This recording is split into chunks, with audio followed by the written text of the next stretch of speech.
Hello everyone. Today we are going to learn the second part of active and passive, and today we are going to talk about present continuous and past continuous sentences. Present continuous sentences are those sentences wherein the action is happening at this moment, जो काम बिल्कुल अभी हो रहा है, और past continuous मतलब जो काम past में लगातार हो रहा था. In present continuous sentences we use is MR plus main verb ing form. In past continuous we use was were plus main verb ing form. ये हमें अच्छे से मालूम है. Now let's see how do we convert these present continuous and past continuous sentences into passive. Passive में जब हम convert करते हैं तो कैसे करते हैं और क्या करते हैं, उसका मतलब क्या बनता है. Let's see. Now we have to follow this structure for converting active sentences into passive. Active को पैसिव में कन्वर्ट करने के लिए हमें ये स्ट्रक्चर को फॉलो करना पड़ेगा. नाउ पास्ट कॉन्टिन्यूस का जो स्ट्रक्चर है पैसिव का वो है object plus was were plus being plus main verb third form plus by. ये जो बीइंग हमें लगाना पड़ता है ये कॉन्टिन्यूस बनाने के लिए हमें लगाना पड़ता है. और प्रेजेंट कॉन्टिन्यूस में ऑब्जेक्ट आएगा, फिर इज एम आर, फिर उसको कॉन्टिन्यूस बनाने के लिए बीइंग लगाना पड़ेगा, फिर मेन वर्ब की थर्ड फॉर्म और बाय के साथ सब्जेक्ट हमारा आ जाएगा यहाँ पे. Let's see, let's understand by taking some real life examples. Now we were talking about Francis. हम फ्रांसिस के बारे में बात कर रहे थे. Now we were talking about Francis, ठीक है ना. तो ये पास्ट कॉन्टिन्यूस हो गया, वाज वर के साथ आएंगे आ रहा. अब यहाँ पे जो ऑब्जेक्ट है Francis was being talked about by us, यानी कि फ्रांसिस के बारे में हमारे द्वारा बात की जा रही थी. हम फ्रांसिस के बारे में बात कर रहे थे. ये जो यहाँ पे ऑब्जेक्ट था ये यहाँ पे क्या बन गया, आपका सब्जेक्ट बन गया. तो ये ऑब्जेक्ट आपका उठ के यहाँ पे आ गया, फिर ये वाज वर आ गया, फिर हमने बीइंग लगा दिया. आईएनजी बनाने कॉन्टिन्यूस बनाने के लिए हमें बीइंग को यूज करना पड़ेगा. देखिए पैसिव सेंटेंस में हम मेन वर्ब की थर्ड फॉर्म यूज करते हैं, राइट. यही बताया था मैंने पिछले वाले क्लास में. तो पैसिव में हमने थर्ड फॉर्म लगा दी, टॉक की थर्ड फॉर्म होगी टॉक्ड. लेकिन हमें उसको कॉन्टिन्यूस भी बनाना है, क्योंकि एक्टिव सेंटेंसेस से जब हम पैसिव में कन्वर्ट करते हैं तो सेंटेंस का मतलब चेंज नहीं होना चाहिए. तो अगर ये कॉन्टिन्यूस है तो ये भी कॉन्टिन्यूस रहेगा. तो जब हम कॉन्टिन्यूस बनाते हैं तो यहाँ पे हमें बीइंग को ऐड करना पड़ता है इसको कॉन्टिन्यूस बनाने के लिए, राइट. तो Francis was being talked about by us, यानी कि हम फ्रांसिस के बारे में बात करते थे, फ्रांसिस के बारे में हमारे द्वारा बात की जा रही थी, right. Next, he was playing the guitar. वो गिटार बजा रहा था. अब ये गिटार यहाँ पे जो ऑब्जेक्ट था यहाँ पे सब्जेक्ट बन जाएगा. तो guitar was being played by him. और ये जो ही है ये किसमें चेंज हो गया, आपके ही जो है आपका वो हिम में चेंज हो गया, बाय हिम. यानी कि गिटार उसके द्वारा बजाया जा रहा था.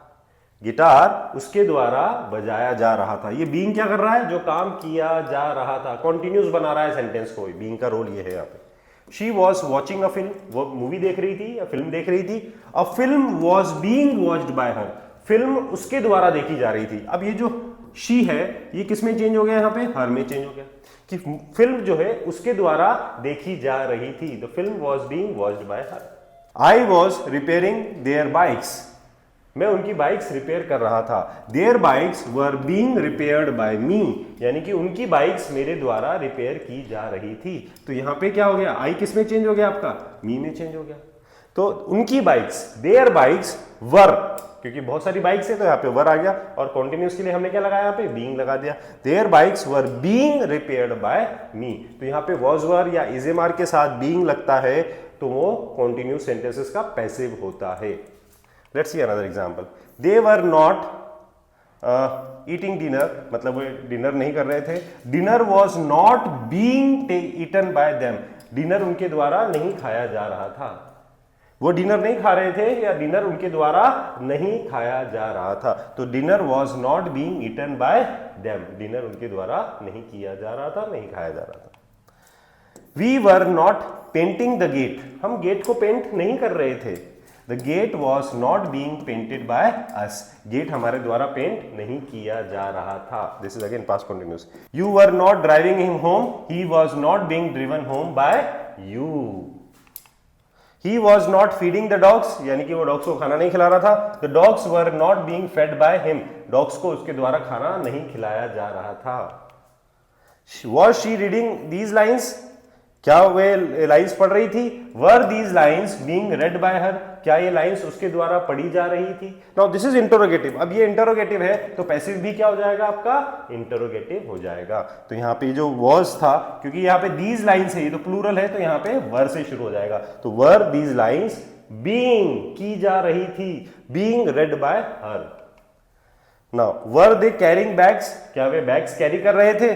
वर bags being carried by them, क्या बैग्स उनके द्वारा कैरी किया जा रहा था। So this is how we convert active sentences into passive of past continuous. ये पास्ट कॉन्टिन्यूस के एक्टिव सेंटेंसेस को पैसिव में इस तरह से कन्वर्ट किया जाता है। और सिमिलरली ऐसे ही हम प्रेजेंट कॉन्टिन्यूस में यहाँ पे वॉज वर की जगह क्या हो जाएगा, इज एम आर आ जाएगा। उसको जब हम पैसिव में करेंगे तो वो भी इसी तरह से सेम कन्वर्ट होएगा, बस यहाँ पे हमें वॉज वर की जगह यहाँ पे इज एम आर को यूज करेंगे। Clear? Okay, let's see some real life example, daily life examples देखते हैं हम यहाँ पे। जैसे ब्रेकफास्ट इज बीइंग प्रिपेयर्ड। अब ये देखिए प्रेजेंट कॉन्टिन्यूस का पैसिव हो गया। ब्रेकफास्ट, इसका जो प्रोनाउंसिएशन है वो है breakfast. Breakfast is being prepared, यानी कि ब्रेकफास्ट जो है तैयार किया जा रहा है। देखो इसके साथ क्या आ गया, बीइंग आ गया, जो काम किया जा रहा है, और यहाँ पे मेन वर्ब की थर्ड फॉर्म आ गई, तो ये हो जाएगा ब्रेकफास्ट इज बीइंग प्रिपेयर्ड, यानी कि ब्रेकफास्ट तैयार किया जा रहा है। The dishes are being washed. Dishes are being washed मतलब क्या हो गया, डिशेस जो है साफ की जा रही है। बहुत सारी डिशेस है, तो यहाँ पे डिशेस के लिए क्या आ गया, आर आ गया, फिर आर के लिए कॉन्टिन्यूस के लिए आईएनजी आ गया, और फिर यहाँ पे थर्ड फॉर्म आ गई। तो डिशेस जो है वो साफ की जा रही है। The floor is being cleaned, यानी कि जो फ्लोर है वो साफ की जा रही है। Right? The floor is being cleaned, यानी कि जो फ्लोर है, जो फर्श है, वो साफ किया जा रहा है। Right? Now you can relate these sentences with your routine sentences. आप अपने रूटीन सेंटेंस को रिलेट कर सकते हो। The door is being locked, ठीक है ना, दरवाजे को लॉक किया जा रहा है, ये काम किया जा रहा है, ठीक है ना। Emails are being sent, emails जो है, बहुत सारी ईमेल्स है, तो यहाँ पे आर आ गया, ईमेल्स आर बीइंग सेंट, यानी कि ईमेल्स भेजी जा रही हैं। प्रेजेंट कॉन्टिन्यूस का पैसिव हो गया। The homework is being completed, यानी कि होमवर्क जो है कंप्लीट किया जा रहा है। The beds are being made, यानी कि जो है बेड्स को बनाया जा रहा है, ठीक है ना। The beds are being made, beds को तैयार किया जा रहा है, बेड्स को बनाया जा रहा है। The clothes are being ironed, यानी कि कपड़ों को जो है प्रेस किया जा रहा है, आयरन किया जा रहा है। The food is being serve, खाना जो है वो सर्व किया जा रहा है। The lights are being turned off, यानी कि लाइटों को बुझाया जा रहा है, बंद किया जा रहा है। Right? The TV was being watched, TV देखी जा रही है। सॉरी, अच्छा वॉज आ गया, यहाँ पे पास्ट में चला गया, तो टीवी वॉज, यानी कि टीवी देखी जा रही थी। तो टीवी वॉज बीइंग वॉच्ड, यानी कि टीवी देखी जा रही थी। The room was being decorated, यानी कि रूम को सजाया जा रहा था, room was being decorated. The reports were being checked, reports check की जा रही थी। And the car was being washed, यानी कि कार को धोया जा रहा था, तो the car was being washed. The guest were being welcomed, यानी कि मेहमानों का स्वागत किया जा रहा था। तो कोई भी काम जो आपका किया जा रहा है या किया जा रहा था, ये पैसिव में होते हैं प्रेजेंट कॉन्टिन्यूस और पास्ट कॉन्टिन्यूस के। यहाँ पे अगर प्रेजेंट कॉन्टिन्यूस में है तो इज एम आर के साथ बीइंग प्लस थर्ड फॉर्म आ जाएगा, और अगर पास्ट कॉन्टिन्यूस में है तो वहां पे वॉज वर्ब के साथ बीइंग प्लस मेन वर्ब का थर्ड फॉर्म। ठीक है, जैसे एग्जाम्पल बोलूं मैं कि चीफ मिनिस्टर के द्वारा इनॉग्रेशन किया जा रहा है। The inauguration is being done by the chief minister. Right? Prizes principal के द्वारा दिए जा रहे हैं। The prizes are being distributed by the principal. Teacher के द्वारा इंग्लिश पढ़ाई जा रही है, तो English is being taught by the teacher. तो कोई भी काम जो किया जा रहा है या किया जा रहा था, तो वहां पे हम इज एम आर के साथ बीइंग प्लस थर्ड फॉर्म या वॉज वर्ब के साथ बीइंग प्लस थर्ड फॉर्म लगाते हैं। ये एक्टिव ये present continuous and past continuous को पैसिव में इस तरह से कन्वर्ट किया जाता है। Now you can relate this sentences with your day to day life, और आप देख सकते हैं कि ये सेंटेंसेस को किस तरह से हम पैसिव में बनाते हैं और किस तरह से पैसिव में हम बोलते हैं। राइट?